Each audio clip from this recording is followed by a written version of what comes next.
जय श्री राधे दर्शकों।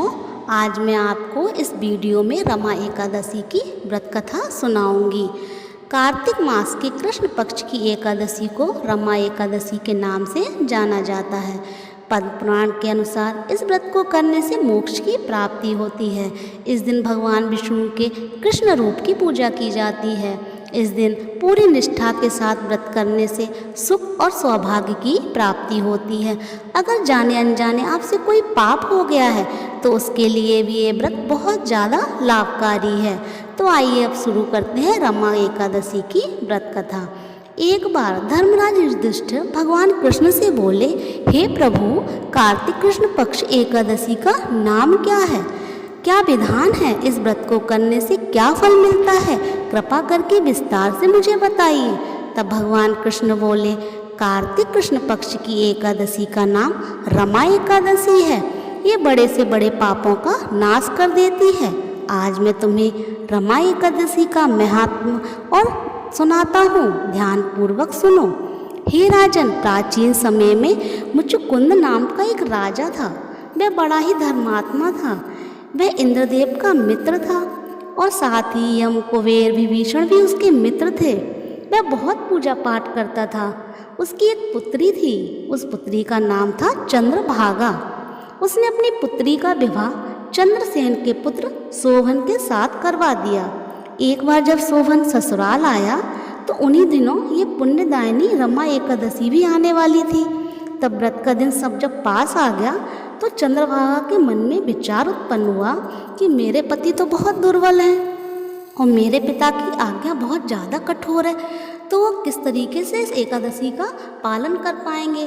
तो जब क्योंकि जो उनके पिता थे उन्होंने ढोल बजवा दिया था, पूरे राज्य में घोषणा करवा दी थी कि एकादशी के दिन कोई भी भोजन नहीं करेगा। और जो शोभन था वो बहुत दुर्बल था, तो उसे चिंता हुई चंद्रभागा को। उसने जो शोभन था तो वो बहुत ज़्यादा परेशान हो गया। तो उसने अपनी पत्नी चंद्रभागा से कहा कि हे प्रिय, अब मैं क्या करूं? मैं भूख सहन नहीं कर सकता, कोई उपाय बताओ, नहीं तो मेरे तो प्राण ही चले जाएंगे। तब चंद्रभागा बोली कि मेरे पिता के राज्य में एकादशी के दिन कोई भी भोजन नहीं कर सकता, चाहे वह मनुष्य हो या कोई पशु। यदि आपको भोजन करना है तो किसी दूसरे स्थान पर चले जाएं। यदि आप यही रहना चाहते हैं तो आपको ये व्रत अवश्य ही करना पड़ेगा। तब शोभन बोला कि हे प्रिय, मैं यहीं रहूँगा और यह व्रत अवश्य करूँगा। जो मेरे भाग्य में होगा वो देखा जाएगा। ऐसा विचार कर शोभन ने व्रत किया। वह भूख प्यास से पीड़ित होने लगा। जब सूर्य नारायण अस्त हो गए और रात्रि जागरण का समय आया तब शोभन भूख की वजह से बहुत ज़्यादा व्याकुल हुआ और सुबह प्रातःकाल उसके प्राण निकल गए। तब राजा मुचुकुंद ने सुगंधित लकड़ियों से उसका दाह संस्कार करवाया, लेकिन जो चंद्रभागा थी अपने पिता की आज्ञा से सती नहीं हुई और अपने पिता के जो पति का जब दाह संस्कार हुआ उसके बाद वे अपने पिता के घर में ही रहने लगी। रमा एकादशी के प्रभाव से हुआ क्या कि जो शोभन था वो मंदराचल पर्वत पर धन धान से युक्त एक सुंदर देवपुर की प्राप्ति हुई उसे। देवपुर में जो शोभन था अपने सिंहासन पर बैठे हुए ऐसा प्रतीत होता था जैसे स्वर्ग में दूसरा इंद्र विराजमान हो। वो इतना सुंदर राज्य था उसे मिल गया इस एकादशी के प्रभाव से।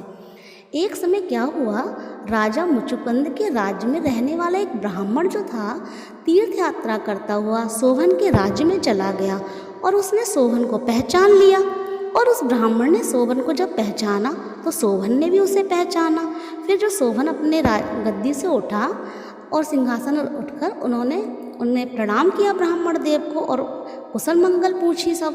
तब ब्राह्मण बोले कि राजा मुचुकुंद और आपकी पत्नी कुशल से हैं, लेकिन मुझे यह आश्चर्य है कि आपको इतना सुंदर नगर कैसे मिला जो न पहले कभी देखा और ना ही कभी सुना। तब शोभन बोला कि कार्तिक कृष्ण पक्ष की रमा एकादशी का व्रत जो मैंने किया उसी की प्रभाव से, उसी के पुण्य से यह नगर मुझे प्राप्त हुआ है, लेकिन ये स्थिर नहीं है, अस्थिर है। अगर आप चंद्रभागा को ये सब बातें बताएंगे तो ये सब स्थिर हो सकता है। तब वो जो ब्राह्मण था वो लौटा नगर को और चंद्रभागा को उसने सारा वृत्तांत सुनाया। तब चंद्रभागा बहुत प्रसन्नता से ब्राह्मण से कहने लगी, हे ब्राह्मण देव, ये आप अपने स्वप्न की कोई बातें बता रहे हैं कि आपने साक्षात मेरे पति को देखा है? तब जब वो ब्राह्मण वो था जो वो बोला, हे पुत्री, मैंने तुम्हारे पति को साक्षात देखा है, प्रत्यक्ष रूप से देखा है, साथ ही बहुत सुंदर नगर भी देखा है। लेकिन शोभन ने कहा है कि यह नगर स्थिर नहीं है, इसलिए कोई ऐसा उपाय करना है जिससे वह नगर स्थिर हो सके। तब चंद्रभागा कहने लगी कि हे ब्राह्मण देव, मुझे वहाँ ले चलो, मुझे उनके दर्शन करने हैं। मैं अपने किए हुए पुण्यों से उस नगर को स्थिर कर दूंगी। तब वह ब्राह्मण चंद्रभागा को लेकर मंदराचल पर्वत के पास वामदेव के ऋषि के आश्रम ले गया। ब्राह्मण की सारी बातें सुनकर जो वामदेव ऋषि थे, उन्होंने वेद मंत्रों का उच्चारण किया और चंद्रभागा का अभिषेक किया। वामदेव ऋषि के मंत्रों के प्रभाव से और एकादशी के व्रत के प्रभाव से चंद्रभागा का जो शरीर था वो दिव्य हो गया और वह दिव्य गति को प्राप्त हुई। बड़ी प्रसन्नता के साथ अपने पति के समीप गई और पत्नी को आते देखकर शोभन तो बहुत प्रसन्न हुआ। चंद्रभागा शोभन से कहने लगी कि हे प्राणनाथ, आप मेरे पुण्यों को ग्रहण कीजिए, क्योंकि जब मैं 8 वर्ष की थी तभी से मैं अपने पिता के यहाँ श्रद्धा पूर्वक और पूरी निष्ठा से, पूरे विधि विधान से एकादशी का व्रत कर रही हूँ। अतः मेरे पुण्यों को ग्रहण कीजिए। मेरे पुण्यों के प्रभाव से यह नगर स्थिर हो जाएगा और प्रलय काल के अंत तक रहेगा। इस तरह चंद्रभागा ने अपने एकादशी के पुण्यों को अपने पति को दे दिया और अपने नगर को स्थिर किया। उसके बाद वह अपने पति के साथ सुखपूर्वक उस राज्य में रहने लगी। तब कृष्ण भगवान बोले कि हे राजन, मैंने इस व्रत का महात्म बताया है। जो इस व्रत को करते हैं और श्री कृष्ण भगवान की पूजा करते हैं, उनके सारे पाप जो होते हैं वो नष्ट हो जाते हैं। इस कथा का समापन यही होता है। अब हम आपको बताएंगे कि इसकी पारण का जो समय है वो कब है। इसका जो पारण समय है आपका जो 22 तारीख को है और ये सुबह 6:34 से लेकर 10:19 तक पारण समय रहेगा। आप पूजा विधि में आप सुबह उठिए, ब्रह्म मुहूर्त में पूजा कीजिए, पूरे निष्ठा से आप पूरे दिन भजन कीर्तन कीजिए और तुलसी माता की पूजा कीजिए सुबह और शाम को भी दीपक जलाइए, भगवान कृष्ण की पूजा कीजिए, भोग लगाइए उन्हें। और जब आप पारण का समय है तो उनके लिए आप भोग लगाइए और ब्राह्मणों को भोजन कराइए और अपनी श्रद्धा अनुसार आपके सामर्थ्य जितनी हो ब्राह्मणों को आप दक्षिणा दीजिए। उसके बाद आप स्वयं भोजन कीजिए। बस पारण का समय इसका रहेगा 6:34 से 10:19, 22 तारीख 22 अक्टूबर को रहेगा।